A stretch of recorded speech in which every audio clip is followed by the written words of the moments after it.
Welcome to another episode of Beyond Beats and Culture. I'm your host of Cultural Commentary, Chase Dark Sage, here with my co-host. T. Oh, wait.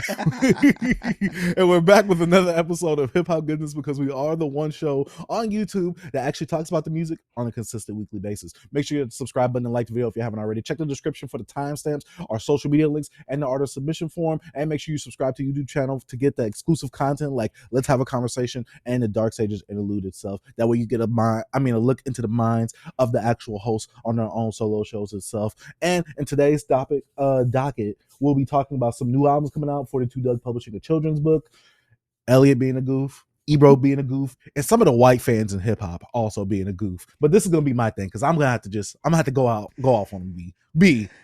They try to gentrify my era of hip hop. B. I don't respect that. I'm gonna have to go off on them. I saw some of those tweets, bro. I was like, come on, bro. Did you see the Jeremy tweet? You saw the Jeremy tweet, yeah. Yeah, because I saw you tweet it. I liked yours, and then I quote tweeted it. And I think people was liking it, saying like, I hate when y'all gentrifying my hip hop. Like, this is my era. Yeah, we gotta get the baggy jeans and the big white tees. That is a whole different era, bro. That's why I say Jeremy, this is a bad tweet, bro. This is a bad tweet. Yeah. Like, you wasn't here. You're not here, bro. You know I was here. I was here for that ish. I was the number one listener of that. Man, Travis Porter, all of them dudes wouldn't wear no back. It was not like that at that time. That was a different era. This was a swag era, skinny jeans. This what they call the futuristic era? Yeah. Yeah, I like to call it like the swag era because that's what that was. Like, Young Dro had a mixtape, Peter Parker swag or something like that. Like, come and then they were rocking the polos. The polos was heavy. Oh, come on, bro. Like, I'm like, you wasn't here, bro. You was over there in Canada somewhere. You know, and some of you weren't even like a part of it. Like, you liked hip hop music, but you didn't understand the culture that was going on. And this was the type of Southern music that they were saying, like, oh, this is the whack stuff. We don't care about this trap. Trap isn't hip hop. Even though that wasn't trap. But they were saying, like, oh, this music, it really isn't hip hop. As soon as Metro Boomin came in, started overproducing, oh, trap is one of the best subgenres in hip hop. Now, y'all just like the overproduced, commercialized stuff. Y'all wasn't there, when it started, I'm just saying, right, I'm a cook when I get there, But how have you been since the last episode? Bro, I've been good, man. You know what I'm saying? I did a lot of little content stuff this weekend, bro. I was trying to like figure out some different things, help kind of produce the show a little different, you know what I'm saying? Because I don't want to look like them dusty shows, B. Like I go and I'm like, okay, we got the Zoom set up, but I'm like, I go to them old little dusty chalks. I go over there little old men. I ain't, you know, I'm a new old man, but I go over there, I ain't gonna say no names. I like y'all. Y'all talk about the music. I respect it. But I go over there, I'm like, it's just dust, B. I'm not trying to be like the dusty man over there. Boy, they fonts and stuff look all dusty. I'm like, oh, no, we gonna clean it up over here. We gonna show it. So when y'all come here, y'all gonna be like, dang, I like these guys' presentation. Cause I'm like, B, we got way better quality cameras than they do. Mm-hmm. And I'm like, I try to look like them dust buckets over there, bro. Nah, we freshen it up. You know what I'm saying? So I was over here in the lab. And also, you know, me and you both had a fun Friday night, you know, so that. Oh, yeah. I didn't want to make it Read my soul. You are a goof and a cornball. I'm gonna say that right now. I said it before, I'm gonna say it again. Y'all probably like, Chase, that's unwarranted hate. No, he told me to go kill myself. He told me to go jump in traffic, all because I said that Drake takes more from Fonte than Joe Budden. He said Drake takes nothing from Fonte, B. I remember this conversation. Hey, you know what I'm saying? We started off on a good foot with homie, but bro was getting a little disrespectful. Didn't think that he can take any criticism on Twitter. Cause like, bro, I knew he was soft. I knew once he got on that stream with Dom, he was gonna freaking be scatterbrained. He was gonna he was gonna crash out. Bro, just made a video about YNs and then acted like a little YN on the camera the following day. Like, come on, bro. Come up the pole. I just want to know this, B. If you were called a B word on the internet, would you want to try and up poll in front of like hundreds of people just to make it seem like you hard? B, that sounds like a B word move. I like to talk trash. Like bro, Dom and Four better than me. I would have told this nigga I don't care about nothing you saying. Cause all he did was ramble. He rambled the whole time. No point. B, did you see me in the chat? I just put planes in the chat. I'm like, land the plane. We don't care about this exposition scene you giving us. We don't care. We don't need this for the lore. This one I know the shift in like discourse is so freaking biased. because all the people that's like in his little friend group or whatever, all of them talking like how, oh, what Dom did was wrong or something like that. And like, I'm like, bro, did Mhm. y'all not understand? Y'all guy wasn't saying anything. He had no points. He couldn't even back up the points he making his videos. He stand on Yeah. nothing. I say like one thing about Read My Soul, right? If I watch a Mhm. video when I can tell that he's really into something, like when it comes to like him talking about something that nobody really care about, he's more focused because it's something Mhm. he probably really care about. But when he talk about Drake and stuff, to me, he's not focused. He's forcing it. You're forcing it and And you're he's trying to get the rambling. engagement. It's that grift. It's that grift in that. Then I'm saying you just rambling. You're not focused. But when you talk about things you like, you be focused, bro. And like I ain't got nothing against you, but I don't like you, nigga. I Oh, don't I like do. I that. got plenty against him. Like I'm I was just rocking with him at first, B. He you was know, cool, but like my boy MTR be saying, he might got a little bit of the tism. I don't know, B. I think it's something off on him. I always thought it was something off with him, B. When I say I ain't got Mhm. nothing against you, I'm just mean like in real life. But I'm talking about this Yeah, I don't know content. you. Yeah, Yeah. I don't know you, but this content stuff, bro. I don't like you, bro. I don't like the Oh, but stuff B, you move. remember he's not a YouTuber, B. He's not a YouTuber. Remember that? He told me that. He said I'm not a YouTuber. Yeah, but nah, bro. He said that. Great content, V. That was great. You know what I'm Oh, saying? From Yeah, Diamond 4. Yeah. for Shout out to yeah, Potty Mouth. That was great content from them. yeah. Oh, And not they forced it out of Read My Soul because Dom said, I coddled your feelings. No, no, no, no, no. You didn't coddle my feelings. B, literally every time we had a disagreement with him on Twitter, you guys be trolling me. We literally had to coddle you because you're sensitive. Like I could pull up the tweets. Oh I no, could pull B. them up, B. We know all the tweets and deletes he done from B. I used to get those not the notifications. I had no notice, but I'm saying I used to see him on my timeline. Oh, I wasn't mentioned. Remember all this stuff he used to be Oh saying, bro? yeah. You go I wasn't bark, bro. mentioned. And yeah, yeah. Then he want to cry about not being mentioned in certain videos. Like, boy, we don't care. And then he wants to go with my grandma, man. She didn't raise us like that. But you know, she died and she left us at a certain. We don't care. We don't care, We bro. don't Boy, talk about the points. land the Look, plane, boy. he wants to make it personal because he's making it personal. We don't care Mhm. about the personal stuff. Talk about the points. Facts. God dang. I don't need that extra exposition. Boy boy was rambling all over the place. Boy started freestyling. B, don't forget about the freestyle he dropped. Yeah, I came Bro, back because I heard the freestyle, and me and you are more alike than you think. B, this was like B. he was Remember in trying to cop Spider-Man 1 when please, Green B. Goblin slapped Yeah. Spider-Man upside the head while he was laying on the ground? That's down. That's down to Ring My Soul. Just slap him upside the head. Just, Man, we're bro, more that like was than you think. hey, I would want that to be my homie, bro. Look at that. They be like, nah, bro, you look crazy right now, bro. You look crazy, bro. Facts. You Like there was did no defending that. it was There no was defending no it, bro. defending that Nah, bro. But nah, great content. from That was Dom and yeah, four. that was fun. Oh, he made great content too, B. He made great content too. To make fun of, you know what I'm saying? Still great Oh content. yeah, yeah, yeah, yeah, Yeah, yeah, it's yeah. still great I content. agree.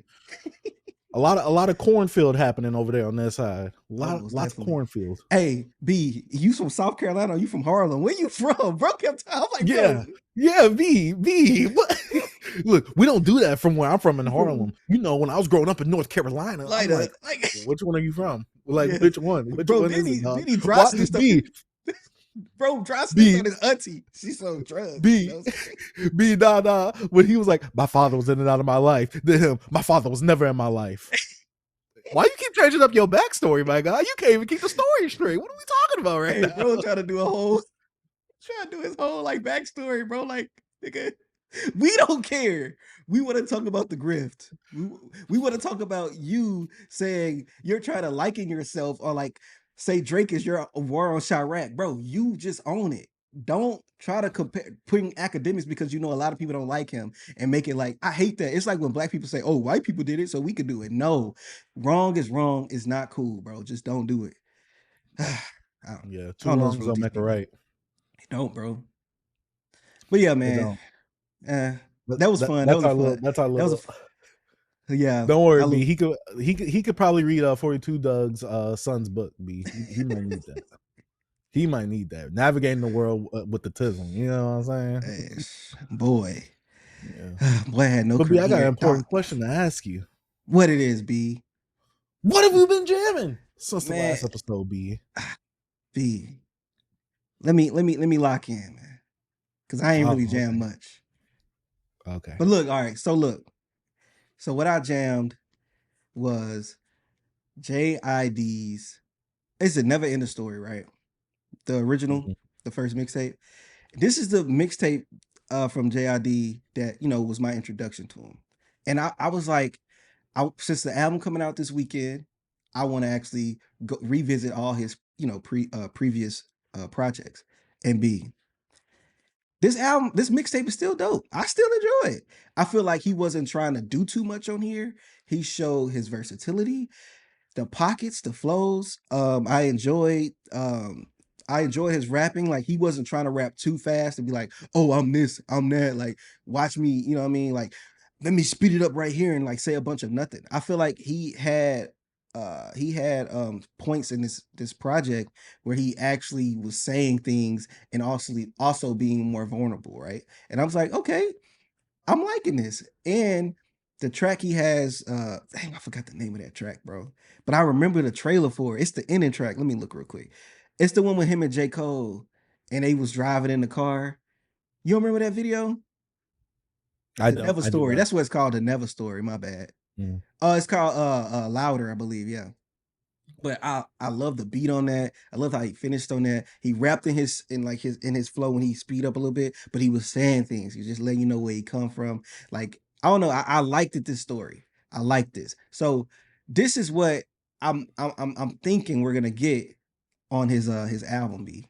You know what I'm saying? I think Hmm. that he's gonna go into more of his storytelling because like with his debut album he did that, but when it came to the DiCaprio mixtape, which I'm gonna talk about next after you do yours, which I already gave it away, but I'll just say I'm on a little JID journey. B. I'm trying to understand where is the hype, but JID never the Never Story is like probably my favorite project by him. And yeah, B, what you got, man? What you got? So B, I did not lock in this week. Okay. Work has just been so hectic for me, but I did listen to two things. One of them you listened to, and the other one you did not listen to because I warned you. You probably shouldn't listen to it. Okay. But I want to talk about Metro Boomin presents Futuristic Summer, hosted by DJ Spins. Now, if you guys are new to the platform, this is what I grew up on. This is the game I love. This ish right here. I told B this on Friday. This emulates or re-emulates the best and the worst parts of that swag slash futuristic era of the Atlanta music scene at that time. Metro Boomin with a futuristic summer does his take and spin on what the Atlanta swag futuristic sound was back then, but he also does a more modernized take on it as well. Now, this project is 2 discs.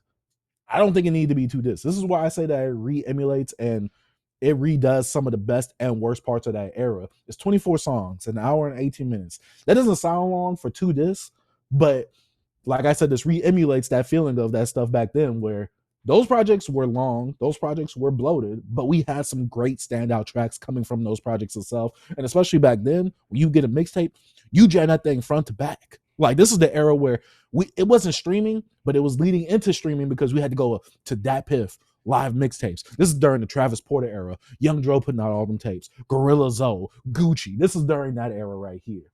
And so Metro Boomin, while he is not an Atlanta native, he was heavily involved within the scene itself, especially towards the tail end of like the blog era, trap era, especially collaborating with Future and all that. Because Future is also part of this movement. Scooter is also part of this movement right here a bit, to a degree. So going over this project, the first disc itself, it re-emulates that era of back then with some artists that we know of today, like a Quavo, obviously Young Dro, Gucci Man, who are still active to this day. We got Waka Flocka on there. We got J Money. Roscoe Dash makes an appearance, which I said Roscoe Dash, Waka, and Young Dro, they were like the Miami Heat, Chris Bosh, Dwayne Wade, and LeBron James. They Yeah. was all stars on this right here, B. I was enjoying it. Like Young Dro, he was putting numbers on the board, B. I'm just talking about God dang. But going over the first disc itself, it gives you that feeling of what we had back then.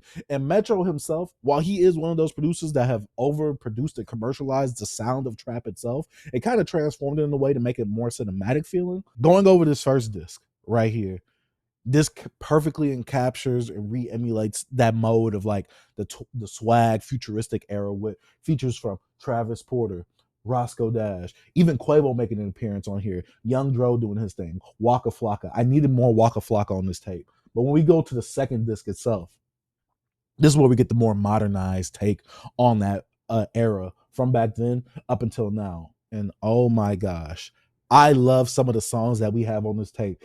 And I've said it before, if Little Baby were to go over like some of the older Atlanta sounds, I think he could probably have a classic. I have to renege on that statement because there was one song, Jerry Curry, Loving Basketball with Young LA and Lil Baby. That beat was drowning Lil Baby out. He could not keep up with that beat. He sounded very lazy. He sounded toned out. B, I have to renege on that statement that I said. I'm like, no, Lil Baby, you do not have the presence because Young LA had a bigger presence than Lil Baby. And B, Lil Baby has been a way bigger artist from Young LA, even in their primes. But this is a perfect feature for that era because we'd have no name, non-charismatic features on some of these songs back then that it's like, okay, you kind of killing the feature. Like you killing and dampening the mood and you just there as a placement holder so we could get to another hook. So this perfectly encapsulates that. But Lil Baby, your performance on Jerry Curry, I couldn't hear you over the bass. I don't know if this is a mixing problem. I don't know if this is a presence problem. I got a question. I got a question Go ahead, before you start. Before you continue. When it comes to the length of this project, you sent me the number. And what was the total tracks? It was 24 tracks, B. 24. So how like why they didn't just compress this into like, I guess 14 great songs? I think the thing is that he wanted to give you quote unquote one disc full of like nostalgia bait. Well, not nostalgia bait, but nostalgia. But then he wanted to give you the second disc where it's the more modernized, transformed version of this sound right here.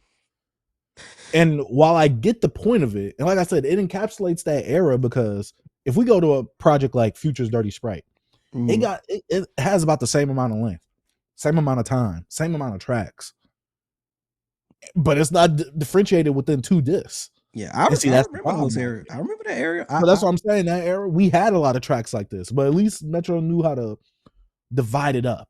That's the best thing I can say about that. But it's bloated. This is bloated. I didn't need 2 discs of this. That's what used to scare me away from the Dirty Sprites because you got great songs on those mixtapes to me, but it's too much filler. It's too much filler, and like, so, I just that's one thing about that era that I don't miss. You know what I'm saying? I used to hate that. That's why I always used to take the DJ off because I'm like, you already pissing me off. No, I need the DJ. DJ Spins was great on here. I needed them DJ tags. You know me, B. I said it plenty of times on the show. Them DJ tags, I live for those. Yeah. I don't know. But overall, for me, I really enjoyed this project. I thought this was a really good project. But I will say this. I think it was really good because I loved this era. This was the era I grew up in. I've seen a lot of people on Twitter, B. Do I gotta get on my soapbox, B? You want B? Hey, the floor is yours.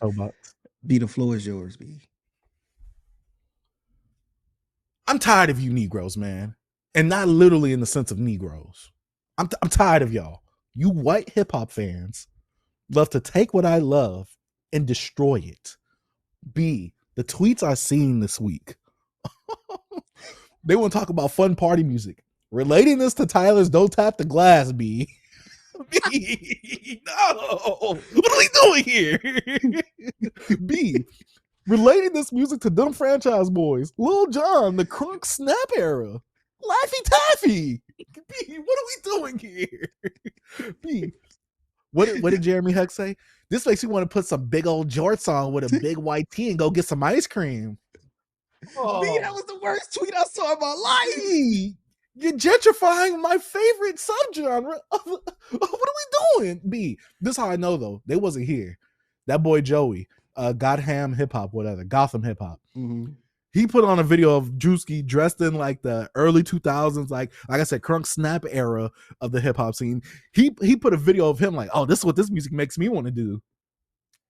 This wasn't the era. What are we talking about right now? You Negroes wasn't really here for this era. B, I remember them talks back then. Trap isn't a part of hip hop. This isn't considered hip hop. This was the outcasted stuff that people from the South love. Now, I can't speak for other regions because I obviously wasn't there. I'm not going to speak for y'all. But B, I remember all the talks online of music like this. There's no substance. What's so good about this? Now, B, nowadays, how come we don't make no fun dance music no more? Y'all outcasted it. Y'all hated it when it was present. B, this was the music. This is the game I love, B. Mm-hmm. These Negroes on here gentrified it. Y'all didn't like trap until Travis Scott and goddamn Future did something different with it. Until Metro came into the scene and started producing most of Future stuff. Y'all didn't like this stuff, B. They wasn't in the trenches with me. They wasn't in the trenches. They wasn't on live mixtapes. There wasn't no Dad Piff. They wasn't searching for the DJs on there.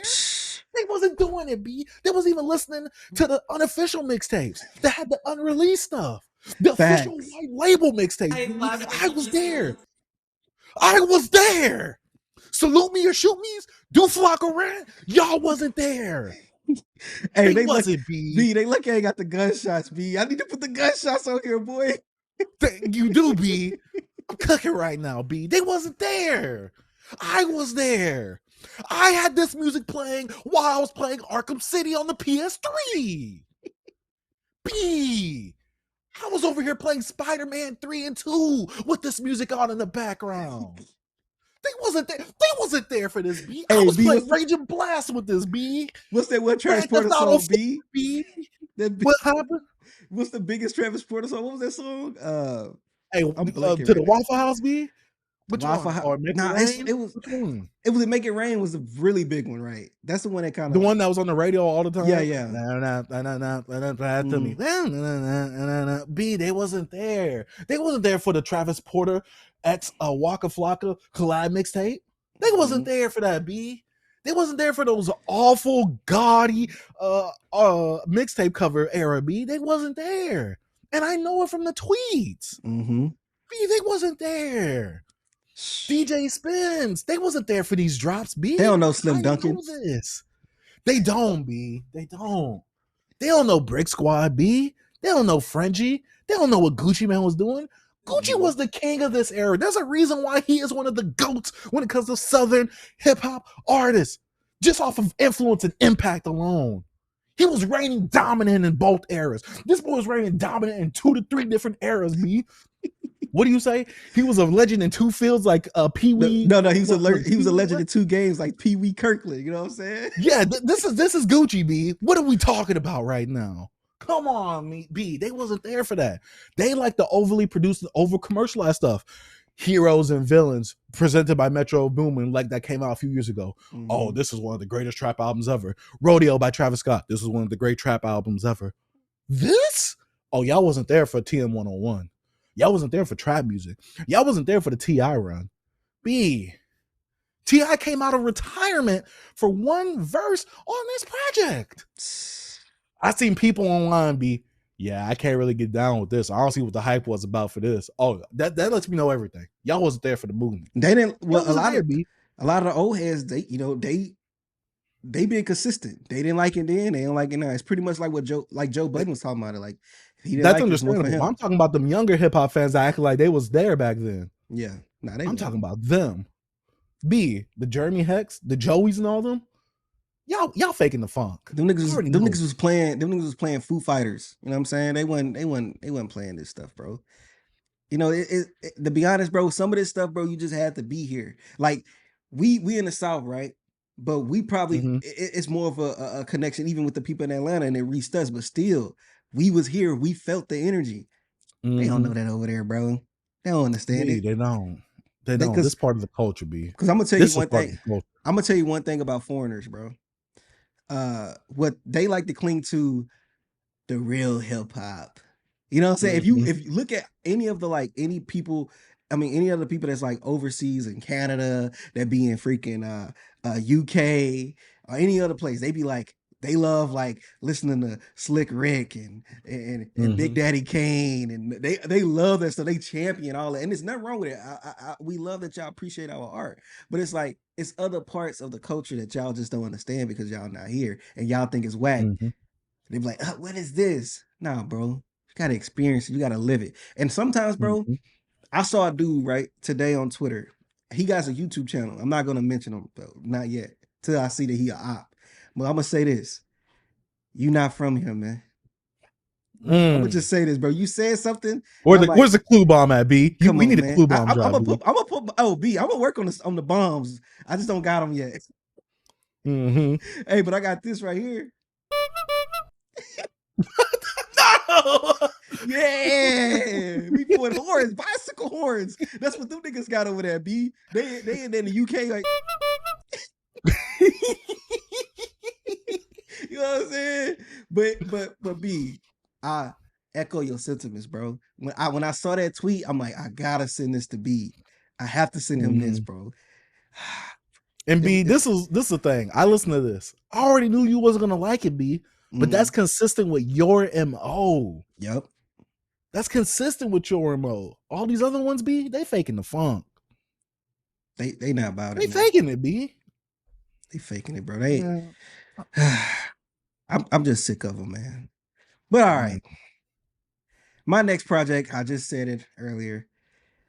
JID DiCaprio. B, I don't know if you ever listened to this mixtape. You ever listen to this B, mixtape? is this the one that when we was living together that you listened to? Yeah, I think it came out around that time. 2018? Yeah. Yeah.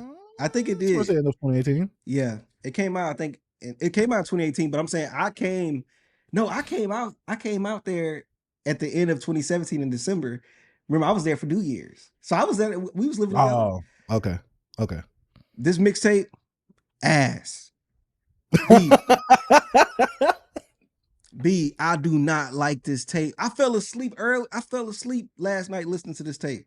Bro, this was like, okay, Jid trying to rap and show his I could rap fast. I could rap really fast. And it was just boring, bro. Like the songwriting on here is not good.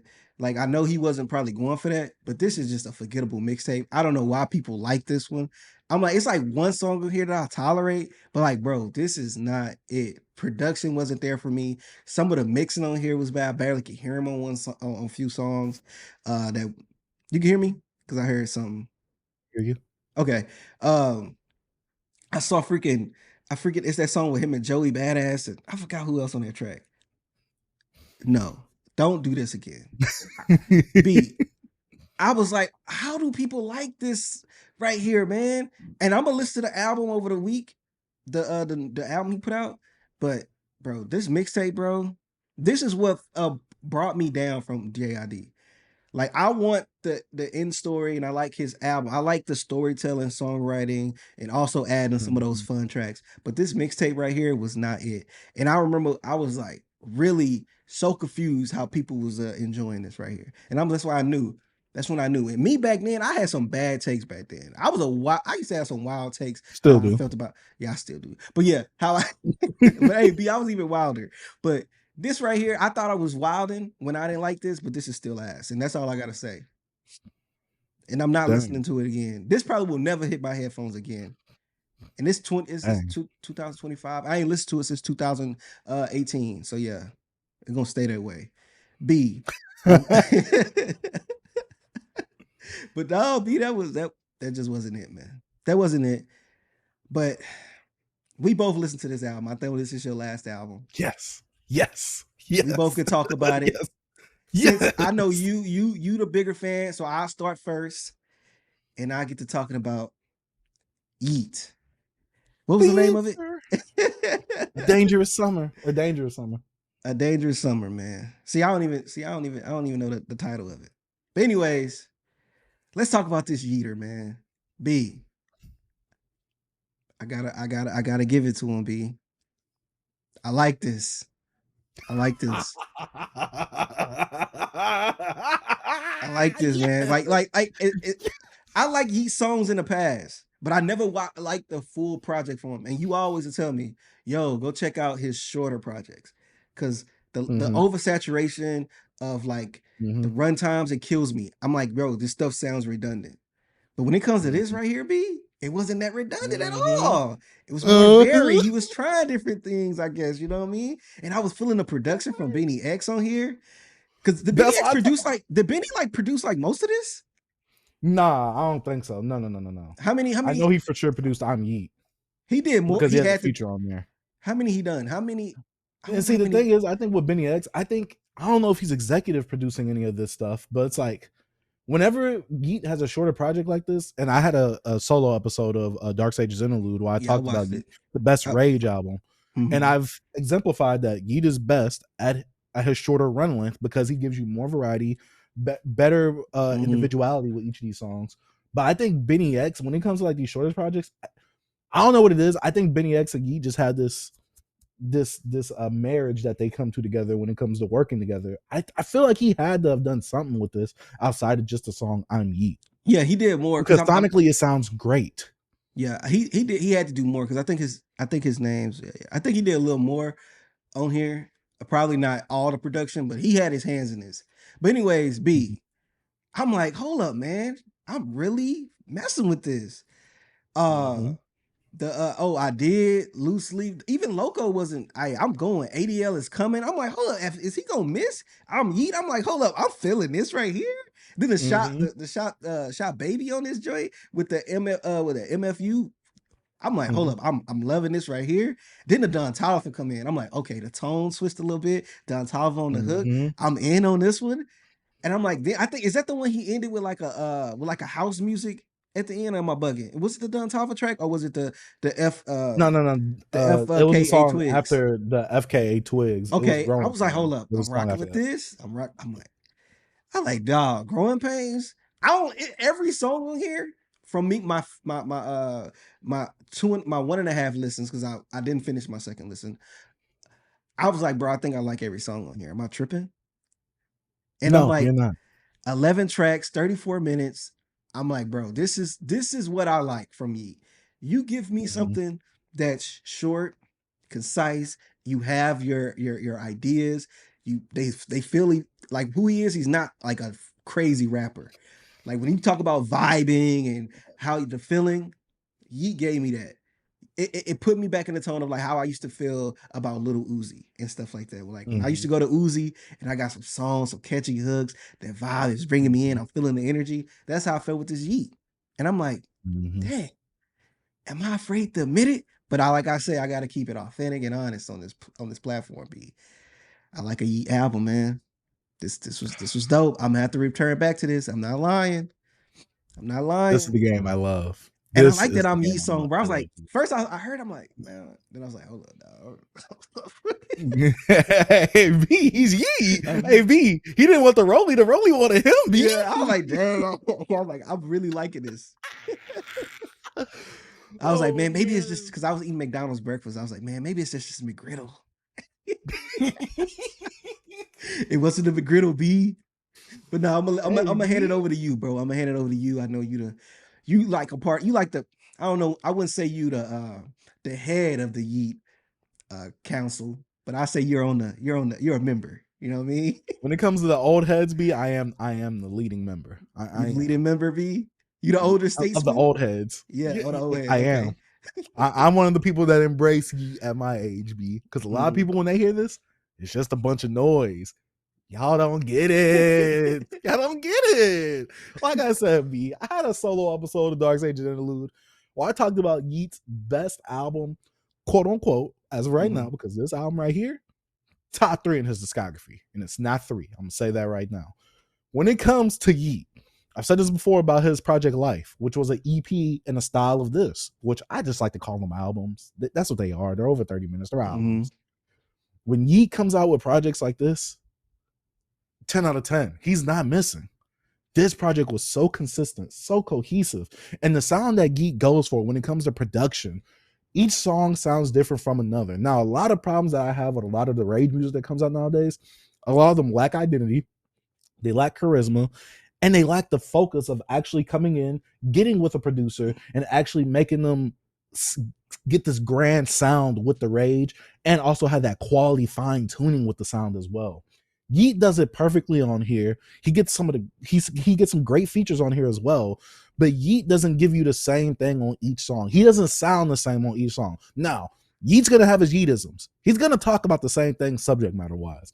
If you are not a Yeat fan now, you will not be a Yeat fan because of this project right here.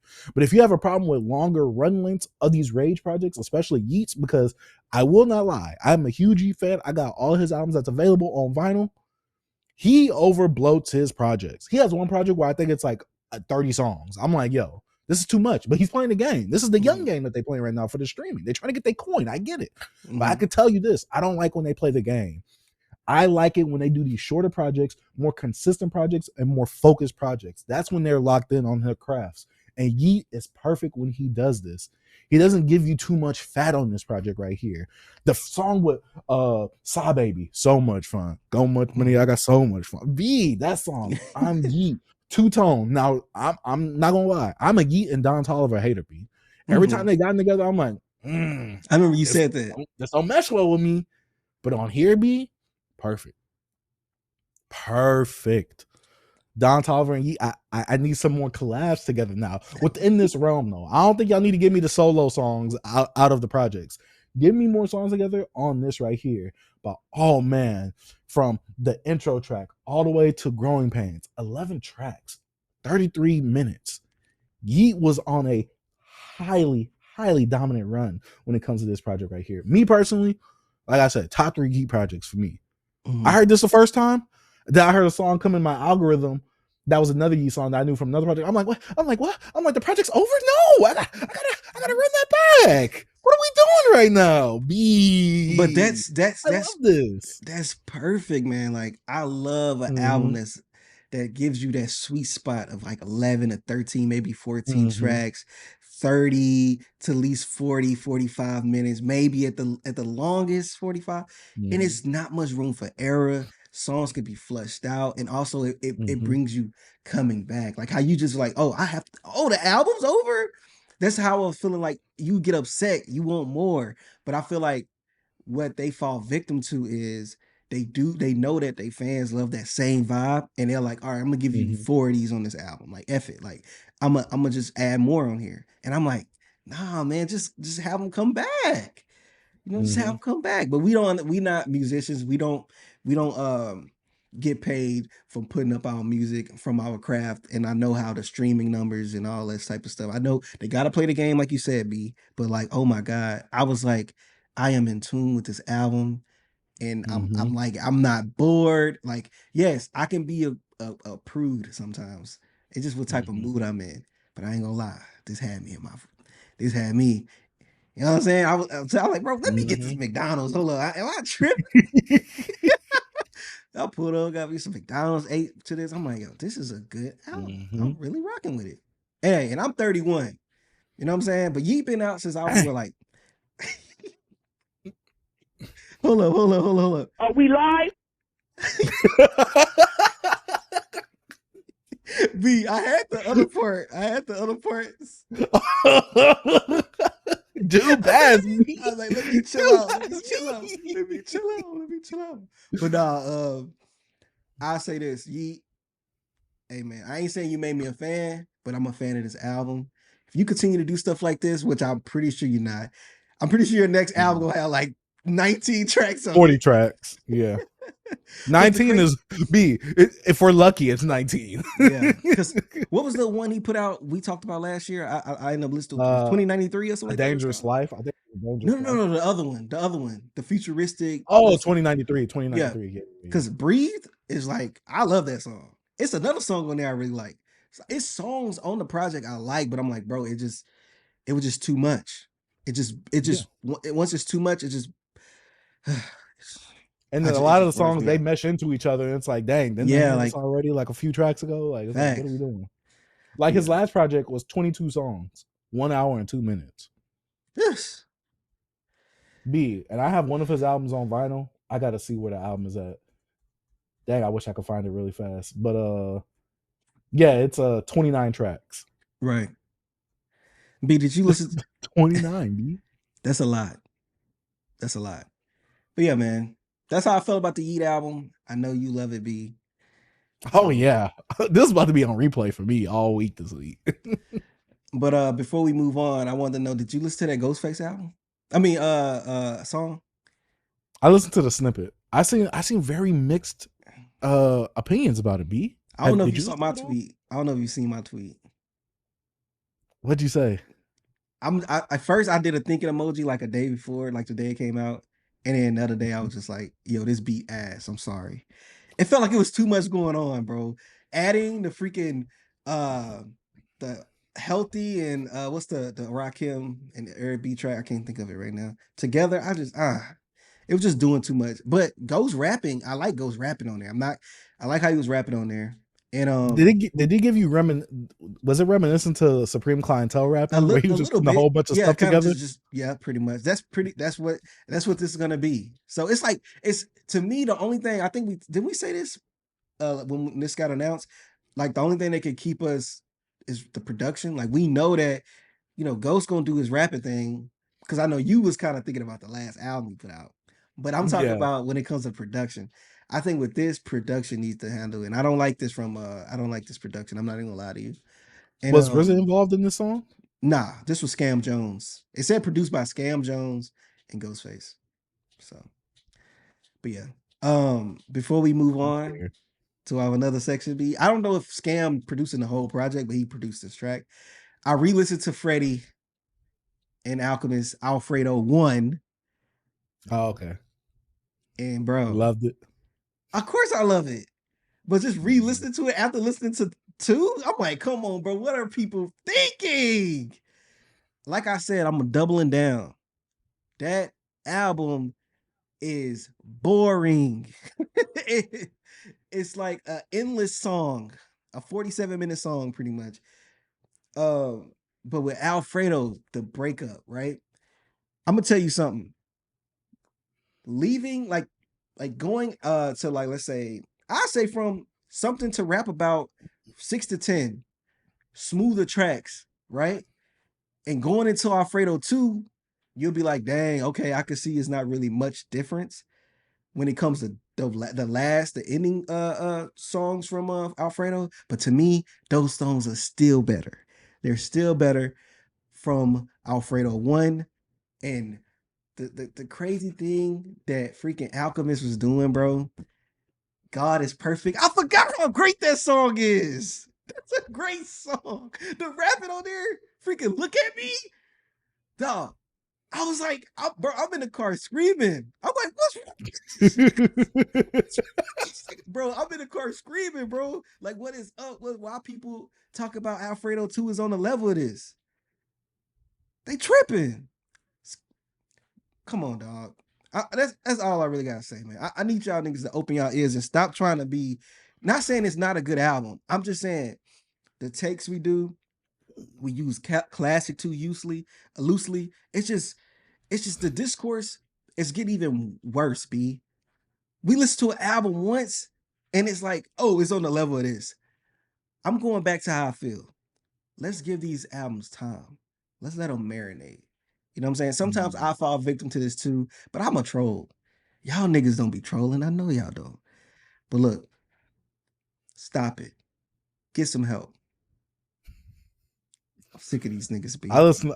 I listened to Alfredo too a few amount of times this week as well, and I echo some of your sentiments. But I'm a Freddie Glazer, so I there's just know. certain things I'm not gonna agree with. B. Do I think it's less high energy and less energy overall compared to his other projects? Yes. That's just another phrase of me calling it boring. Hey B. Like I said, Alfredo 1, it's not touching that. We not talking about, oh, is this better than Alfredo 2? Nah, I'm not we not having the pinata and bandana conversations like we did for this. We not doing that with this. Like That it's was making clearly 1 was much better.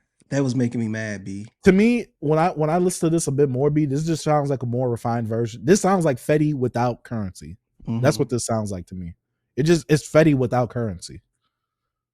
So this really to me sounds like a a, a sequel to Fetty than it does Mm-hmm. Alfredo 2. I mean Alfredo. And I hate to say that. And shout Oh out my yeah. boy Afro Reyes, bro.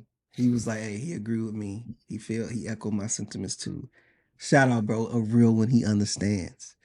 Shout But out to anyway, Duff as well. He said he kind of agrees with you too, and I'm like, no, Duff, no. bro. And then Kiko, he ain't taking it easy on me either. He said to look at his eyes when he know he was killing you. I'm like, no, Kiko, don't agree with him. I'm just saying, but B man, let's talk about these announcements, man, and this music. Let me get you over here, bro. Let me get you in here, man. B, We talking about music releases and announcements, B. yeah, we ain't You really hype got for that much, chance, B? August huh? 15th? You hype for You that say what? chance? August Oh 15th? yeah. Hey, what? That's next week, right? Yeah. Yeah. Already? Hey, that we gotta review it, B. Oh yeah. People Yeah. said that he's not ditching these album cover arts now. I'm like, dog, it's just consistent with what he's doing. Let him Right. do his thing. Let him rock. He's trying to build on his meta. That's his meta. Let him do his thing. That's his Look, lore. the one time he diverged from that B, y'all killed that album. We He needs got to I go love back to my his roots. wife. Yep, yep, yep. Hey, like I said before, because we have a chance deep dive video of me deep diving into the discography. That album isn't that bad until after that John Witherspoon skit. It's not bad up until after that. B, I swear I thought you would say deep diving into chance.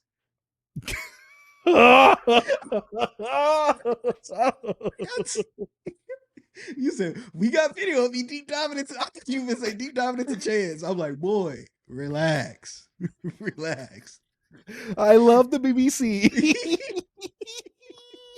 Hey, hold up, B. Oh. I love the BBC. Hey, next and last release we have Kid Cudi said no features on next album. He said because he don't need them. B, do we believe this cap? I believe him, bro. You know what I'm saying? He announced there's no features. I'm like, all right, we go see what you got. He says all Cud. He got a lot to say. He got a lot on his mind. You know what I mean? So I'm listening to this. I am a Kid Cudi fan. He was my last favorite rapper I ever added to like me having a favorite rapper because now I don't have any. I just don't. I just like the music. But yeah, man, I'm gonna check it out and hopefully Cudi don't just croon his whole way through this. Give us a little Cudi rapping, B. Let's hear a little Cudi rap.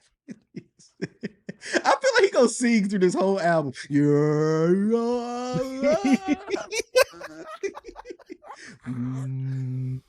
I think we're gonna get a Hey, lot of that.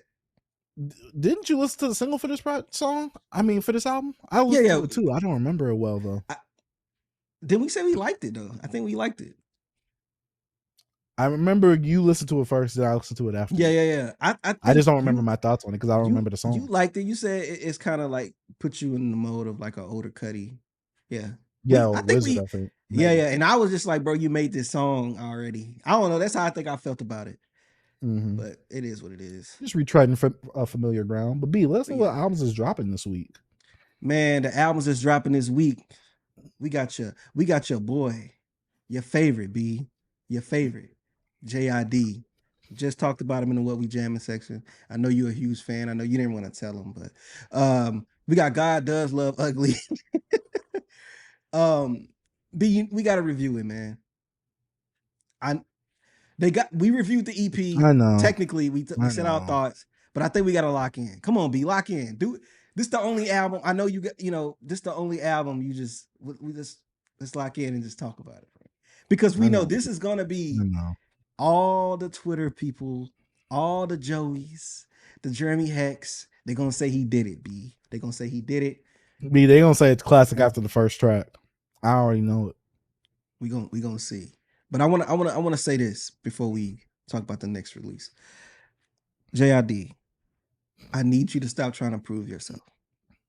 Stop trying to rap all fast. You on your last album, you did really well showcasing storytelling, emotion. I just have a feeling you're gonna try to break away from that, and that's fine. I understand this is your sophomore album. People kind of get a little sometimes they have a This is a situation sophomore with album? yeah, because he put out his first album, the Never Ending Story, and this would be the second album. Oh, I thought that was the second album because I thought Mm-mm. that orange one was the first album. Nah, that was a mixtape. But it was like a run on the Never Ending Story. It was a But the sequel, beginning, a kind of like sequel. DS1 and DS2. Yeah. So I just want you to just lock in, make good music. And you want to make a TikTok track because I feel like you tried that with the track Work. Did you ever listen to Work? I've been telling you to listen to this song. You never listen Oh to it. my God. Still ain't listen to it. Babe, if it's on the album, you have no choice. You're listening to it. Sadly. But I just feel that just be you, bro. I really don't like when he get in that like I'll be like, bro, you don't just slow it down. Slow it down. I don't understand you. You know what I'm saying? I don't. Right. So yeah, Put some that's all I want you captions to on do. this. Yeah, bro. So audio captions be? Yes. Start reading them Oh, out to me while he's rapping. oh man. But yeah, man, I'm actually low key excited for the JID album just because I want to know what's gonna happen. Cause that's why I'm actually doing a deep dive before the album. I just want to see the growth and see the direction I think he should go in. That's what I think he should go. I know you're gonna try to get you want to get that hit off, a few of them. I feel you, but come on, you gotta bring us some good songs, bro. Don't try to just rap us to death. This is an I'm excited album. for the Pico slander tweets. Oh, no, those are gonna be hilarious as well. Even when I disagree with him, sometimes I have to laugh and I still comment and I still retweet it like I agree with I it or something. know he breaks my heart all the time, but I'm like, God dang, get some good slander. Oh my god. So the next album we got one of B's favorite singers, man. You know, I know he loves him some Bryson Tiller, bro. Don't he loved the last album? He's dropping two. I heard he's dropping two this year, B. Two albums. Supposed to be a two disc. This was supposed to be like a 2 disc album or something like See, I that. think he's So gonna that's why split I'm it like, up. why is this dropping on its own? He gonna split it up, B. He's dropping the other one. You know what I mean? He might as well, cause bro, we don't want to hear 2 packs of ass. So we just spread them cheeks a little bit. You know what I'm saying? Okay, we got the Bryson Tiller, but next we're gonna go into like me and B, we both fans of this guy right here. You know what I'm saying? Oh yeah, He is a high quality coon. Young I Nudie agree. here with Paradise. You think he gonna have some production from Pierre on here? He better. I'm about to say, have you heard a single with Project Pat in 21? I heard the single, I think before that. How is it, B? Same. I actually like it. I love Project Pat's hook on there. He said, so I got extra clips. My fan Yeah. gonna want to take extra pics. I'm Okay, like, okay, yo, okay, okay. hey, Hey, here. What we doing? my boss actually sent me a Diplo song with Project Pack and Juicy J. That joint ain't fire, bro. I'm like, You yo, said this it is is? it's fire, bro. Oh. Hey, I like it, bro. I'm gonna have to send it to you. Oh, excuse me. Project Pat becoming one of my favorite legacy acts that's still rapping. I'm like, yo, Cause that every time he flow, come out, that pocket he getting, exactly, bro. V. It is like he's not as like aggressive as he was back then, but he Mhm, still forces, like he still has a command with his voice. Like he And the still voice, forces his presence it's right there. still I'm just there. like, It's yes, still there. The voice is still there. It's still intact, B. So yeah, I'm I'm really excited to yeah, hear this nudie, man. And I gotta listen to that, you know what I'm saying? But B, that's all we got, man. It's been a yeah. real, Y'all to let be us know honest, what it's y'all been really hype for. slow. Huh? I was telling them let us know what they hype for, but I agree Right. with you. It has been really slow. Yeah. Albums, not like in albums, we getting our albums, but I feel like it's just been kind of slow for the last few weeks when it comes to like news or any announcements and things like that. But we getting some albums coming out, you know what I'm saying? We had the clips, we had the Freddie, you know, we got JID, we got the Metro. Joey. Yeah, Joey got pushed back. So we didn't really talk about him. You know, he's kind of, going to war on his label right now. Kind of upset about Mhm. that with Columbia. So I really thought we was gonna get Joey this week, and that was gonna be something we was gonna review, but I don't know, man. But since we talk about albums, B, To all you niggas out there that's making music or art, you could just put this shit out. You don't always have to have the big rollout and fucking, blood, sweat, and tears. I spent 30 years on this shit. Because what happens is niggas will design their own handcuffs and lock themselves up and throw a key away. And then that just turns into fear after a while. Then it takes 30 years for niggas to put something out. Then that's why we never got Detox. Niggas just being too precious with the shit. And granted, I have done that. I was precious with albums, but now I'm like, oh, sometimes this song's just good. It doesn't always have to be innovative and pushing the next thing. Sometimes you just want to wear a white motherfucking t-shirt, bro. Yeah, have fun. But And is just it? have But fun, man. there's a Like, level yeah. of. But What Tyler the Creator was saying about the whole good songs thing, just put them out. We can tell that you did that with your last album. I'm not saying those are good songs, but you definitely didn't want to hold on to them and just want to make sure it was perfect. I agree with him to a point, but we've said this before, and I can reiterate these points. We've talked about the rollout before. Is it needed? A big artist does not need a rollout. Their fans are going to support it. The fans have the notifications on. Their fans are following them on the streaming apps. Beyonce, Drake, Kendrick Lamar, Taylor Swift, they don't need rollouts. You're going to hear about it by the end of the weekend. If a surprise drops on Friday, you're going to hear about it by the end of Sunday. It's just going to happen. Bigger artists don't need rollouts. But when it comes to entertainment in general, there is a problem with these rollouts that take way too long, because it's like, you're not going to keep me interested that long when so many things are happening in between then. Like, yeah, I'm going to check it out, but I'm not going to be as hyped for it versus a 2 to 3 month rollout. Some artists, they do need bigger rollouts so they can garner bigger hype for their stuff.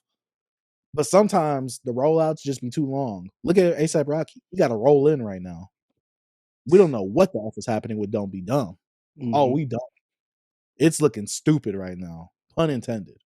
Roddy Ricch, his rollout looking stupid as well. He had some of the biggest hype coming off of the pop out and having a feature on GNX. Perfect time. People were hyped for what was about to happen. This was supposed to come out February. It's August now. What are we doing? I know a lot of people might be scared because of the rollouts and what happened last year. And people, I mean, look at Four Bats. He came out with that project. The whole Cold War happening in hip hop. But artists do need a rollout to garner attention, because look at the Clips rollout. It was fantastic. While some of the subject matter we didn't care about until we heard the album a few times, we were like, you know what? Retroactively, we kind of cool with this stuff. At the moment, we wasn't, but it was garnering them attention, and they were using today's meta at their will, and they were using it for them to gain viewers, to gain listeners, and things like that. So, do artists need rollouts? Yes. I don't think, if you're not that big of an artist, or if you're not that small of an artist, you don't need a long rollout. Right. Like, you still need a rollout, but it doesn't need to be this extra strenuous thing like a A$AP Rocky Don't Be Dumb. He's been rolling out that album for about 3 to 4 years now at this point. It's pitiful. B, what are your thoughts? Pretty much the same, B. Like, what's the point? What's the point of someone like Tyler saying this? It's not gonna register to artists that's not in his position. Because I looked at it like, when he said that, I'm like, nah, man, it's levels, and you know that. You on the level when you can do that. Your surprise album is a rollout. This is a part of the rollout. Like, you already put in the work. You had the vinyl ready. You had it all set up. You've been knowing you was gonna release this album for a few years now. When it comes to artists, like you said, tier B, you know what I'm saying? C tier. Like, these artists have to roll out their projects. Sometimes they have to overthink when it comes to certain songs. Sometimes they need singles. They have to be traditional. Tyler was also in this interview saying, I let the audience pick the single, which Russ used that platform as well, that tactic. I understand it. But in some situations, more thinking and more teams got to be involved of like the rollout and how it's going to be put out. Like us bringing up Clips, like you bringing up Clips was perfect. Clips storyline, they've been in the game for almost over 20 years. They've been gone for like 15 plus. Them rolling out an album is perfect. It's build up because people been waiting for this. Them dropping a surprise clip album, which will still have fans excited and listening, but I don't think it would have had the same effect. I agree. You know what I'm saying? It's oh yeah, we got to roll this out OG style like that. I don't know. It's a part of the story. Beyonce dropping a surprise album with the Beyonce album, self-titled, and also having like I think that was Lemonade, but just her being gone and just dropping that and that surprise and her being who she is, that's a part of the rollout. That makes it a big thing. Beyonce dropped a surprise album. It's everywhere. That's the big rollout. Like And then after that, you're gonna do interviews. Well, Beyonce probably won't. But look, Tyler's on Hot 97. Tyler's on Twitter, even though he be on and off of Twitter, but he's on Twitter right now. Like he's posting stuff. Like you say you don't roll out an album because it's feel like Tyler do an after rollout with this one. You know what I mean? Like he put it out and now he's like active, like even more, even though he's on tour. Like you can't. It just certain situations. It varies. You can't just say, "Oh yeah, just put your music out." Don't build handcuffs. Dr. Dre could have dropped Detox at any time. The hype was already there, and he's freaking Dr. Dre. You get what I'm saying? Dr. Dre dropping something with Snoop Dogg right now. It ain't the same. The little rollout they tried to do. Well, that plus it was trash. But yeah, keep going. Yeah, we know. But if Dr. We know, Dre, but they know, B. Yeah, they know. But B, if Dr. Dre drops an album right now called Detox, how many people gonna listen to that? B?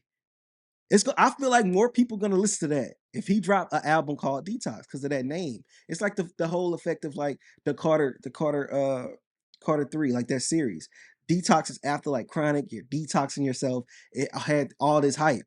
So with all that hype being involved, he can drop that album surprisingly and it's gonna go off. I'm not saying it's gonna go off like he gonna do Tyler Creator numbers, but I think he'll do close to 100 just because people are trying to listen. I could be wrong on that.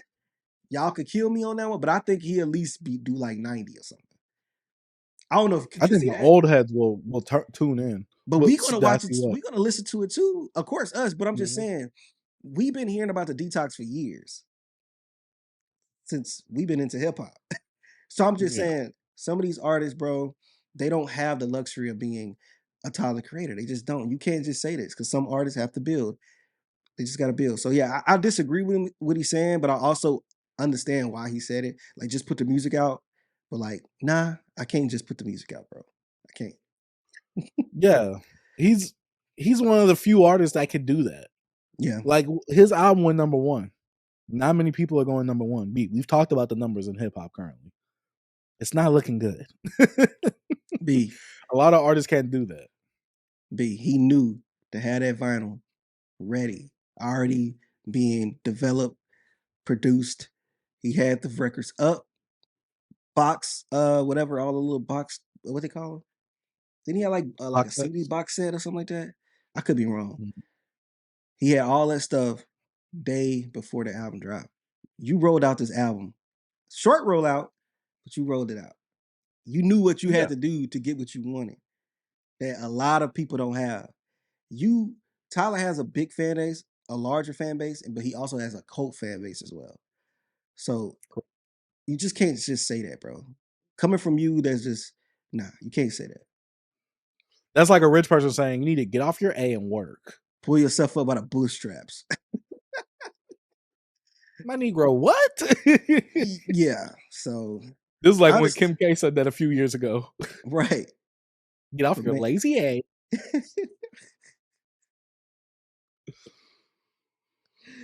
But yeah, bro. Dang, I was just thinking when I switched it over and we was talking, I wonder if it picked me up. Probably did. I don't know. I'll do it. When I smell like, hey, next time it's better. Yeah. Growing pains. But yeah, B, we I don't know. Tyler, I understand what you're trying to say, but nah, bro. No.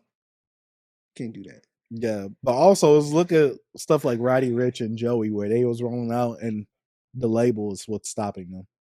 Mm-hmm. But let's it's more Tyler right here, B. We're going into old man Elliott right now, bro. Your favorite journalist. This is an OG. I do want to say that. I want to preface this conversation. He is an OG. Mm-hmm. Highly respected within hip hop. Was it journalism? Yeah. But he's been making himself look like an A recently. Did you watch the video? I watched the clip, yeah, not the whole episode. Okay, cool. So we don't gotta show it. I don't know if you watched it or not. Mm-hmm. But B, why this nigga want to pick and choose when he want to hate? Like he too wishy-washy to me. Mm-hmm. Like, and he's entitled. First, artists don't do interviews, but when they go do an interview at a legacy station, you're upset because it's not you. Yeah. Me and Tyler have a rapport. We had one of the biggest interviews ever. Tyler literally said in the Hot 97 thing that, it was like a moment. Every time he goes to Hot 97, it's like he's documenting, it's like a diary entry into his life, basically. So that way when he looks back, Elliott, you're not that guy, pal. Trust me. Yeah, him and Hot 97, like he said, they got multiple interviews together. Elliott, you got one. It wasn't so impactful that he's coming back for another one. Troll looking mother. Like, and then we got to also think about it like this: associating your name with Elliott Wilson nowadays, unless you're an OG, it's like, what do I need to associate with you for? Right. You have no sauce. You have no power. You're Elliott Wilson. Like, it's like, I don't want to be like that, but it's like that name don't mean much anymore. It look weird when I'm on that side. I know. But Elliott Wilson being entitled, being ungrateful. B, at first I hate when, look, it's about either what he hates or what he's not getting, B. Whenever he's not getting something, that's when he's mad, B. Facts. B, if he would have got that Tyler the Creator interview, no problem with it if he didn't go to any other station, any other platform. But B, he went to the platform. He's mad that the bigger artists ain't going to these hip hop platforms anymore. But now when they do, I'm kind of mad that they're not going to me now. I am the number one hip hop platform. Elliott, your Elliott Wilson experience, it's flopping. Like no one cares. I don't be seeing, how people put up clips like NFR, which RP to those bozos on Twitter, Kirko, Joey, and all of them. They always put clips up of like, oh, this is what so-and-so said in this interview right here. I've never seen that for Elliott Wilson, B. I'm just saying, I've never seen that for the Elliott Wilson experience. Did you see any of his clip interview stuff go around? Who? I don't think no, Elliott. He did a clips interview. No. Yeah. B, out of all the clips interview he did with those two white guys that had the podcast or whatever, I think it was Rolling Stone, I'm not sure. Them on Complex, I seen those, but I didn't even know he had a thing with Elliott. They had a thing with Elliott Wilson. Yeah. What does that tell you, B? He has no sauce. He has no power in this economy. He has no coin. He has no pull. Damn, Elliott. Big E, man. I don't know. I just think you should just little E now. Little E. Turn that W in the Wilson to L. Wilson. Come on, man. Lil son. Get out of here. I just believe that Elliott just has to, get with the times, bro. Sometimes you all about competition, but at the same time you block niggas that's trying to compete. And then you hate on other people that's competing. Like, I just don't understand it. I feel like any bigger artist going on hip hop platforms is a win for us. Like, I don't care where you go, because at first we wasn't getting that. So, like, would you be upset if Kendrick go on Breakfast Club and that's the only interview he do on a hip hop platform, but he didn't go to Elliott? He will get upset. Like, I know it sucks that we don't have our artists going to a lot of the platforms anymore, but at least at least he went to one, bro. Like, geez. Yeah. Like, we don't care for Hot 97, but like, he showed up, and this dude, Elliott, what you want to talk? You said you saw the energy, bro. Tyler probably slap him.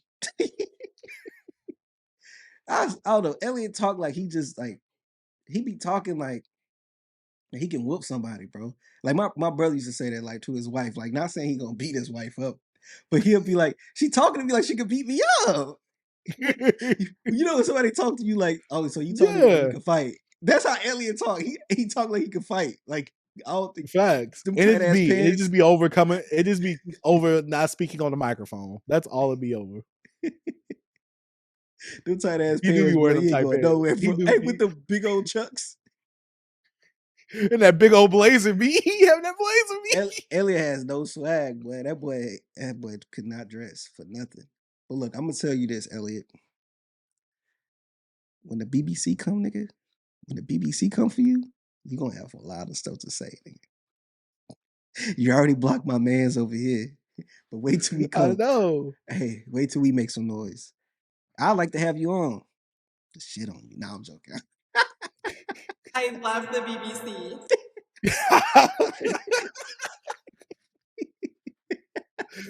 I'm just saying, when we about to have the real talks. See them, they try to have relationships, they want to coddle us. We don't give a F. Hey, We gonna we'll say what's make on more our money mind. talking about you than talking to you. You get what I'm saying? Facts. Man, look. That's probably how he's making his money. He's like, drama farming? Let me go ahead and do that. Facts. Now I see why DJ Academics keeps doing that.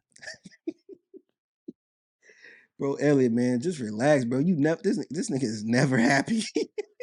No, not at all. Not at all. Bro got mad because Tyler did an interview, bro. He didn't get mad at when he was on that other platform recently. I'm like, what? Why you get mad? He was Tyler before the album came out, he had an interview somewhere. I think it was more like fashion, but it was still, he was talking about music and stuff. I forgot where he was. But like, why are you mad, bro? I wish Tyler go to B-Dot and don't go to Elliott. But Elliott have a aneurysm, bro. A field day. Bro. A field day. I was like, yo, Tyler, you should have went to B-Dot. Facts. Oh my God. But yeah, that's all I gotta say. At least he has his own platform. Yeah, he does. Elliott wants to be a worker. That's it. Elliott want that 360 B. He ain't. Hey, facts. Facts. As soon as he leave, he don't get to take that name with him. What are we talking about? He got multiple 360s, but I don't know. He might be having deals with some of the companies. You know, I don't know, but I don't know, Elliott. I just think you need to just relax, bro. You getting all up. I know it's a part of your brand now. Like you get upset and everybody talk about it. Look, we're talking about it now. But like, shut up, nigga. I mean, I think the journalism that he used to do, it's just phased out. Like, no one's gonna care about the topics that you're talking about. No one cares about the review like that, unless you're a big name like Anthony Fantano, Dead End Hip Hop. Like, no one. Hey, Casanet. Oh yeah, I forgot. Yeah, a music critic at his finest. Hey, #1 hip hop media B. Elliott Wilson only can take the company man shtick of like what company man does, but Elliott would probably just do mainstream artists at that point. Mainstream artists. I wonder why Elliott just don't do that. Just have your own channel. We talked about this wasn't that last year? Or the beginning of this year? I think it was beginning of this year, maybe. Bro, we had a whole video just saying like, what could these new journalists do? Like, bro, y'all have way more.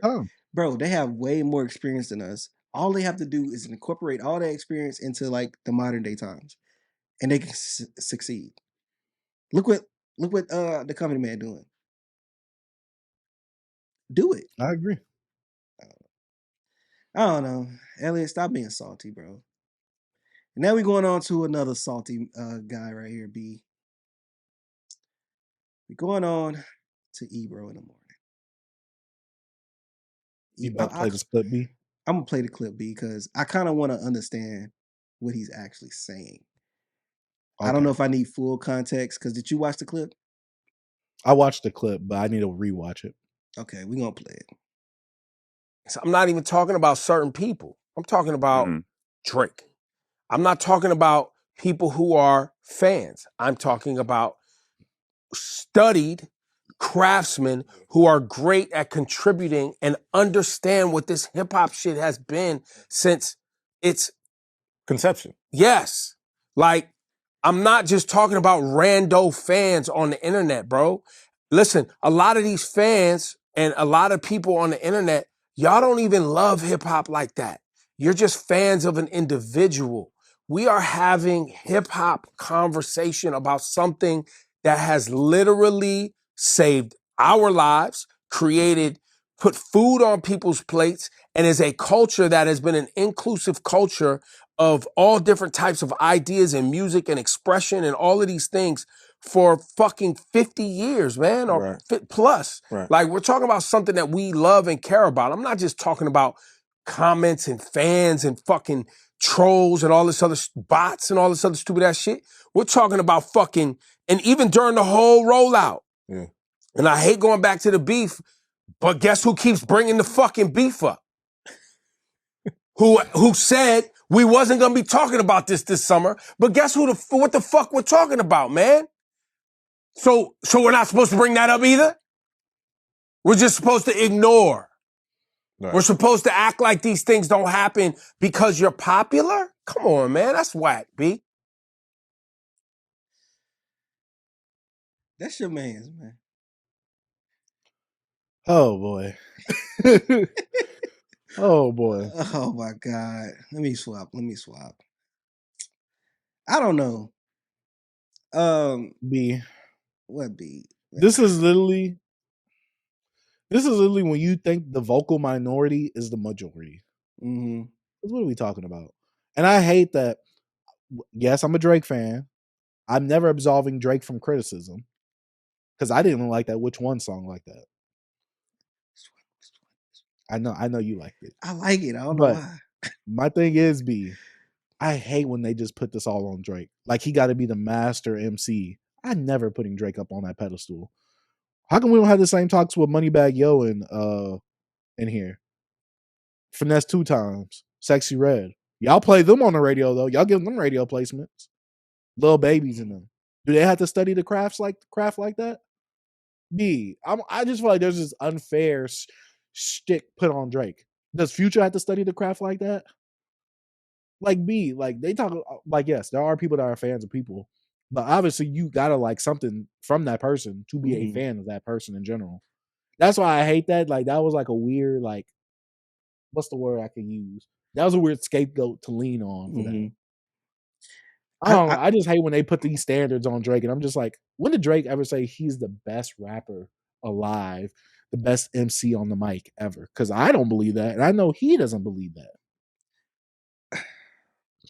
I just don't like when we pick and choose, B.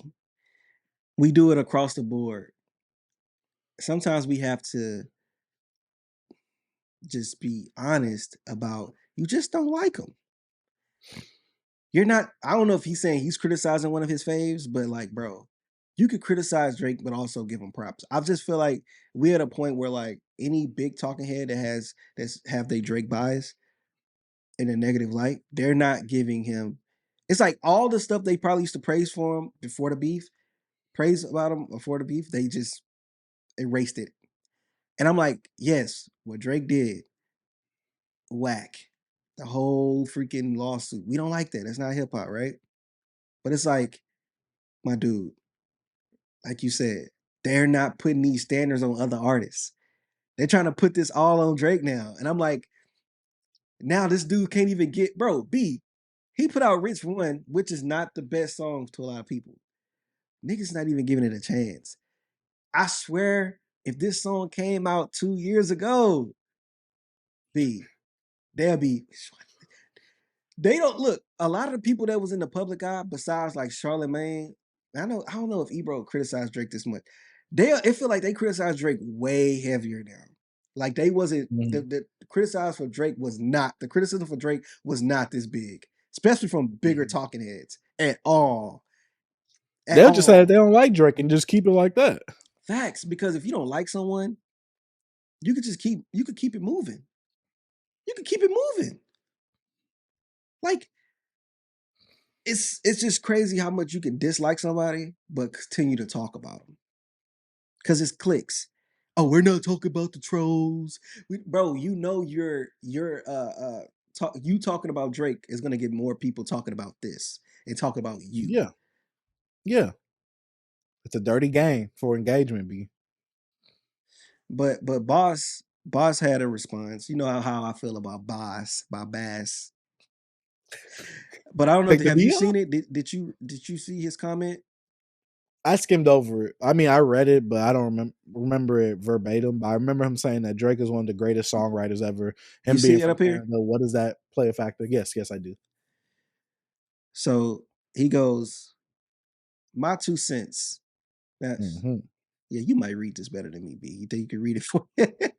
Yeah, let me go ahead and read it. Let me zoom in. You might read it a little faster than I am. My 2 cents. Drake is amongst the most, if not the most, inclusive of artists our culture has put forth. Pushed countless rappers to the forefront, dancehall artists, Afrobeats, R&B artists, reggaeton, older artists, newer artists, etc. I don't get this culture narrative that's persisted since the battle. If it's a Canadian thing, Toronto an hour flight from NYC, lol. I argue their culture and ethnic makeup is more akin to NYC than pretty much any city in the States. NYC, Toronto, and London are a triumvirate culturally. Surely it's not his pen. He's arguably the greatest writer of a generation. So what is it? And DJ Paul also had a response to this as well, saying that Drake is the best artist that he's ever collaborated with, and reignited his production career in 2019 with his feature on Scorpion with the song "Talk Up" with him and Jay-Z. Right. He didn't specifically say that last part. I'm giving people the context for that, but that's what DJ Paul responded in comment to that.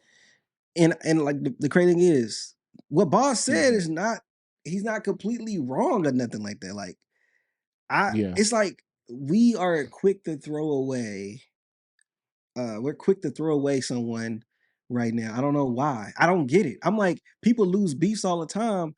I never saw this type of reaction and backlash to an artist like this from after a beef, when nothing that Kendrick said was new information. And it was happening before the lawsuit, guys. So don't say, oh, it's the lawsuit. They was having this type of energy now before the lawsuit. And what I like, what is kind of weird, that people are now, seems like they're speaking up on Drake's behalf.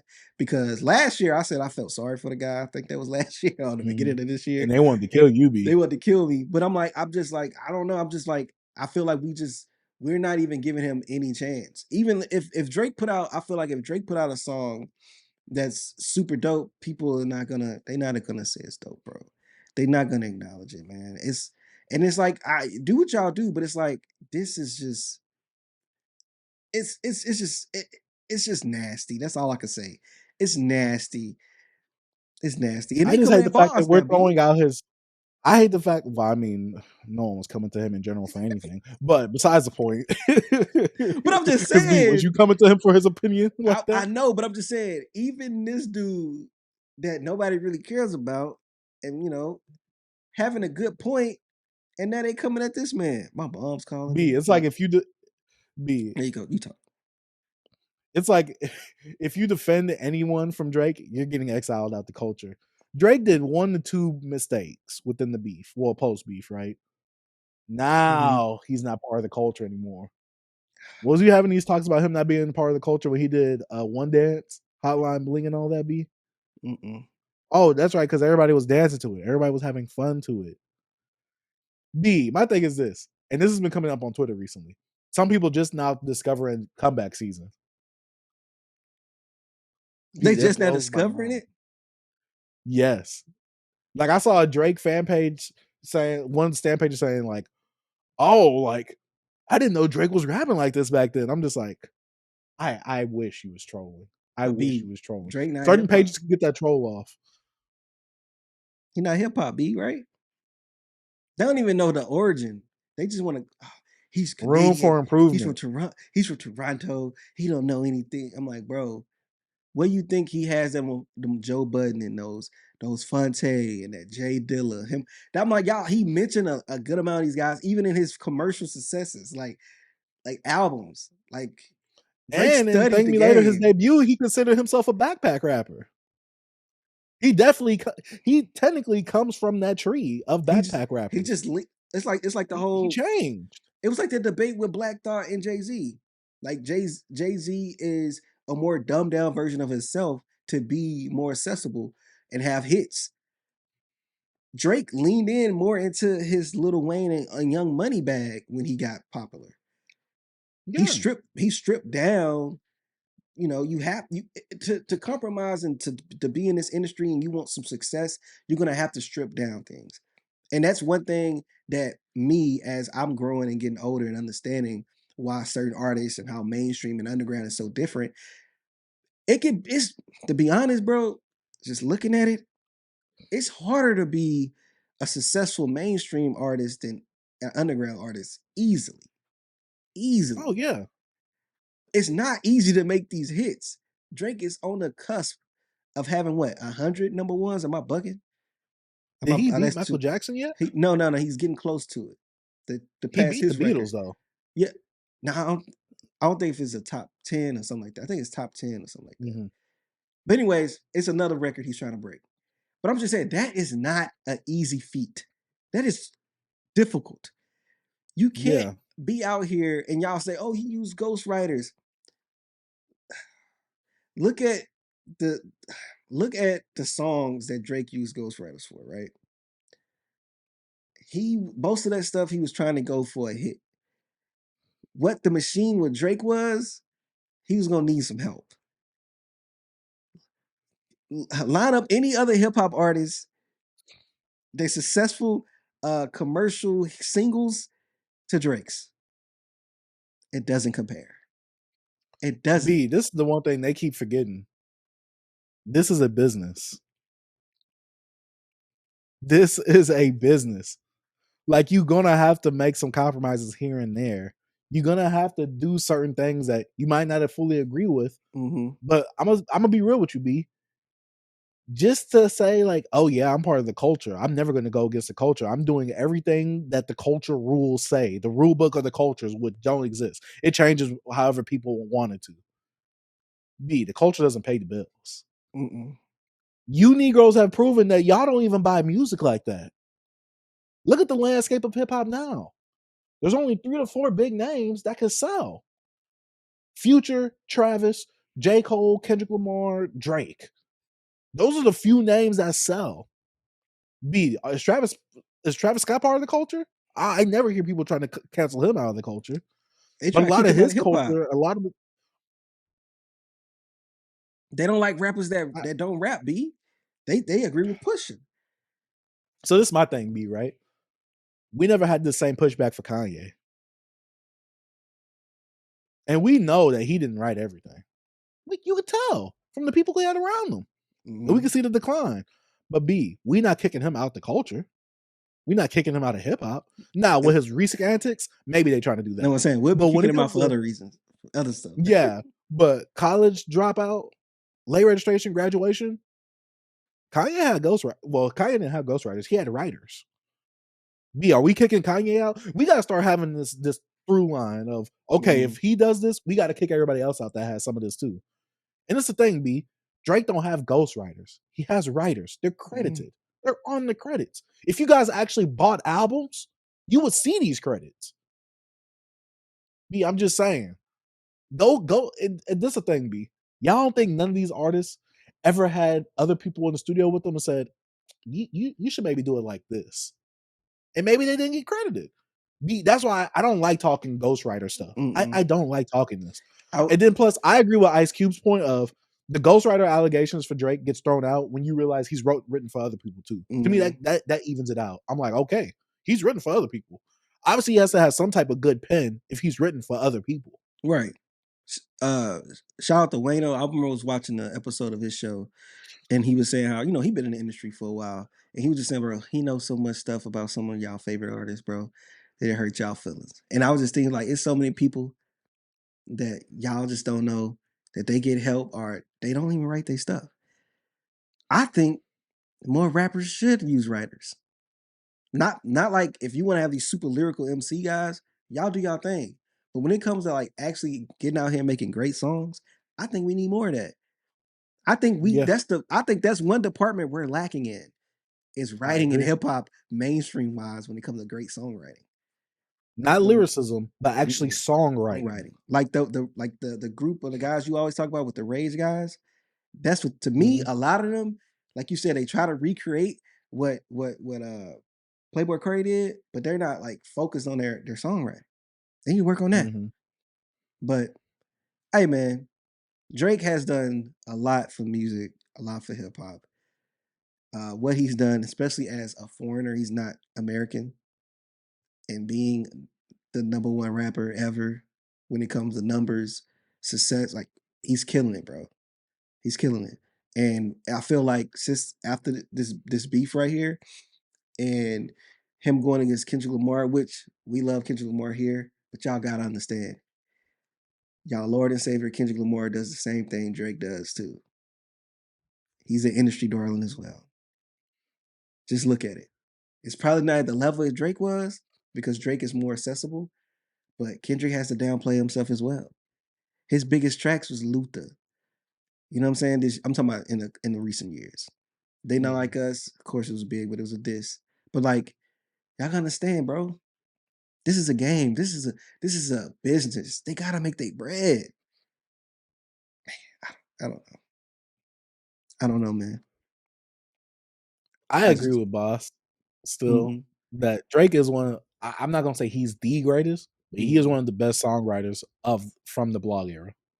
Easily. You put Drake on a track and it used to go crazy. Everybody wanted a piece of Drake, bro. Pause. Mhm. They wanted a I mean, piece of Drake. Drake was B, everywhere, bro. look at Scorpion. Look at the hits off of there, B. Bro, God's Plan. man, you go in before I'm talking about go before when Drake was like on everything.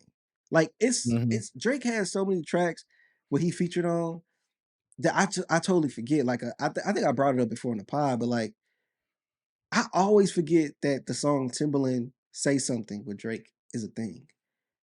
Mhm. That was a big song, not huge, but like I was like, I forgot that song existed. Drake was so bro. And think about No New Friends. Did he end up giving that to Khaled or somebody like that? So what it was, because it was a remix of Started from the Bottom. Mm-hmm. And so that's where it comes from. That songs like I'm on one. I'm on Basically, a one. lot of the songs that DJ Remember the Khaled that he stuff that he gave did for DJ Jamie Khaled. Foxx? The one Yep. he gave, yeah. ASAP Rocky, Effing Problems. He All gave that to bro. Rocky. Hey B, remember that meme that Drake had that he said in 5 a.m. Toronto? Every song you hear, it's like Drake featuring Drake because he give him the hook and he give him a verse. He gave Kendrick a whole song on his album.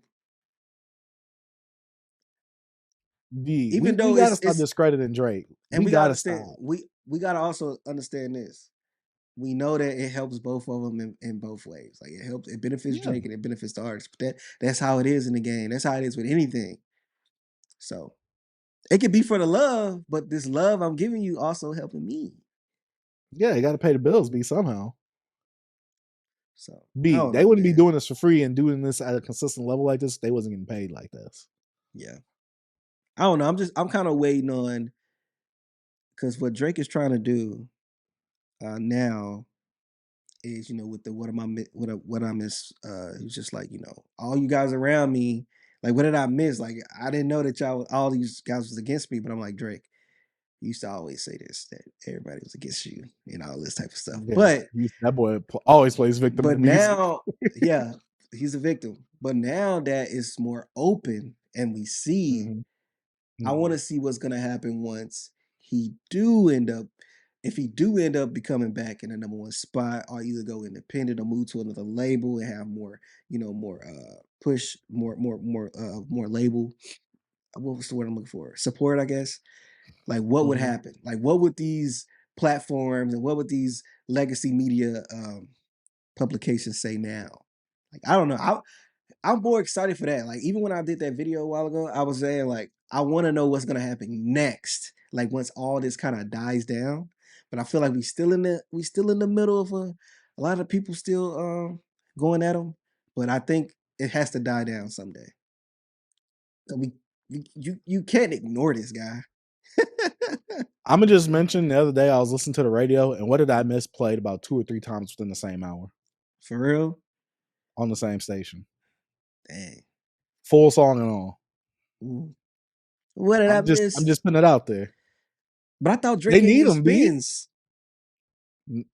They need them. And plus I heard radio pays more than streaming. I believe I heard Dark Child say that on the Breakfast Club interview, his Breakfast Club interview. That's probably why radio play gets more push on Billboard. I think they get more credits. Yeah, you get more pay from that. Yeah, because radio like plays pay more. Do you think streaming should be more a part of the Billboard success because most people stream instead of listening to radio? That's why a lot of people. I want to say yes, but I think about stream farming. Yeah, that is true. And you ain't really doing radio farming, unless the companies do that. Yeah. Payola, but it's like we really don't care about that. Yeah.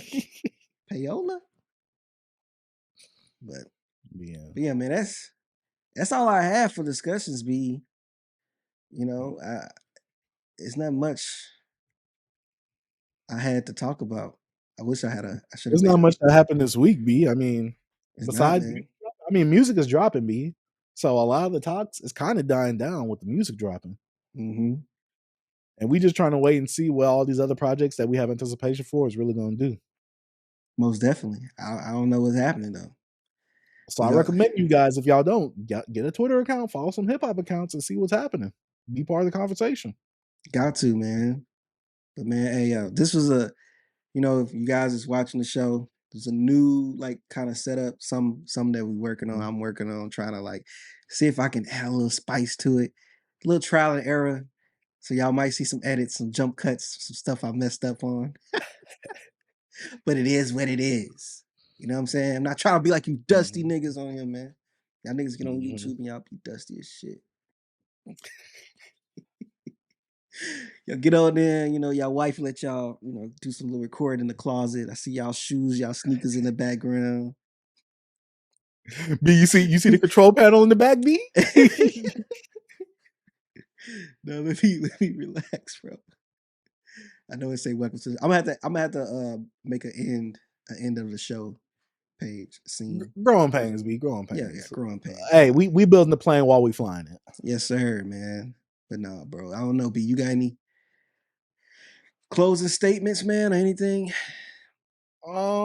Yeah. So I tried to listen to Anicia's newest project, Grady Baby, a Gangster Girls project. I tapped out after the second song. That first song was so horrible. She tried to use the "And Then What" beat by Jeezy and Manny Fresh. That was one of the worst remakes I've heard, and that beat was beating her up. So Anicia, in today's segment of "Don't Pick Up a Mic Ever Again," you have won today's episode of that. So Anicia, please don't pick up the mic again. You are so boring. You have no charisma. You do not sound enthusiastic. You were literally doing it for a check. When we talk about cutting people out of the culture, just because they black doesn't mean that they good for the culture. Y'all need to cut that out the culture. Oh, but Chase, she's a woman. She sucks. Hair. Bro, did you turn your camera off? Nah, it just did it on its own. Maybe it was Anicia trying to hack me or something. I saw that, bro. I thought I was tripping. I saw that. I saw that too. I thought it stopped, but yeah, Anicia. Nah, it's back. We still recording. Camera. Uh-huh. And don't pick up a mic again. B, what's your closing statement? Hey, man. I always say keep music creative, man. I didn't really listen to nothing new this week. I'm sorry about that. I was listening to music, but older stuff, and also the JID. And I was trying to also see what's going on in this content space, trying to start new conversations or build on other conversations that's been started. But it's been a lot of redundancy, been a lot of the same stuff. It's kind of A hard. lot of drifting? Yeah, bro. It's getting a little discouraging, B. I ain't even gonna lie to you. I'm trying to spice it up, but it's getting discouraging when it's coming to hip hop, bro. The discourse is pretty nasty. We talked about it for a while. I'm like, man, we You might have to just have conversations over older albums at this point, B. something, B. We Once gonna it have gets to to it. hey, we gonna start mixing up and talking. We're gonna become a drama channel. Yeah, shade room action. Because Hey, you guys don't man. really care about talking about the music. Nah, they don't care about music, man. We're gonna have to start talking Y'all care about about what Young Miami got to say about Diddy. Yeah, that's what y'all care about. Bro, we got to talk about who broke up with who's doing this, who doing that. Ugh. Summer Walker's new BBL. Yeah, we're going to talk about all that. B. We have to talk about. Hey, we're gonna talk about Drake's shows being canceled. Man, nobody care about that. We got to talk about top 5 Troy. I mean, not top 5 Troy. Top 5. And top 5 the little coming incident he back got from that. in. They got Yeah. stabbed in the neck. Like, Yeah. We got to it's talk just about that because that's what people care about. I just don't be caring about this stuff, bro. I'm like, man, why are we talking about this, bro? Like, why? Hey, B, is Dom from Potty Mouth going to be the reset that the universe needs right now? He Dom about to reset the game, man. Shout out to FD for putting them boy. But I'm like, yo, FD, bro. Hey, Dom, man, tell him about the BBC, bro. For he could have. Yeah, at he the said end of that video. there's no younger people talking about hip hop like Hey, that. man, I'm like, we right here, bro. And then FD, man, you rich in this. I ain't even gonna go into it, bro. I ain't gonna go into it, dog. I already had man.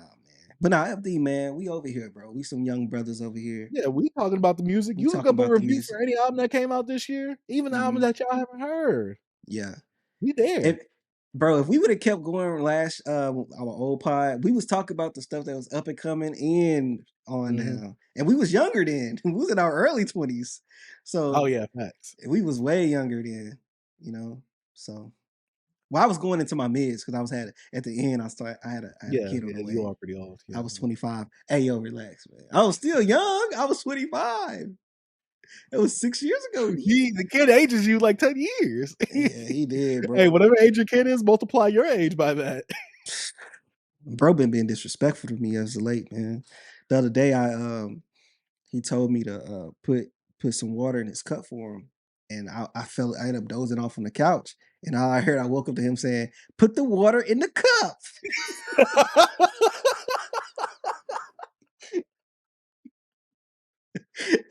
I was like, "Yo, this dude is wild, bro. He gonna really come at me like that?" Oh my Bro, he's funny, bro. He be wilding. But nah, bro, I was like, I'm getting old, B. I'm getting old. But yeah, man. That's all That's I got. about it for another episode, B. That's about it, man. Hey, if you're watching this, if you have gotten this far into the episode, thank you guys for watching. If you're new, hit the subscribe button and like the video. That helps free support your boys on this platform right here. But my name is Chase the Dark Sage. I'm T. Peace. Peace. I love the BBC.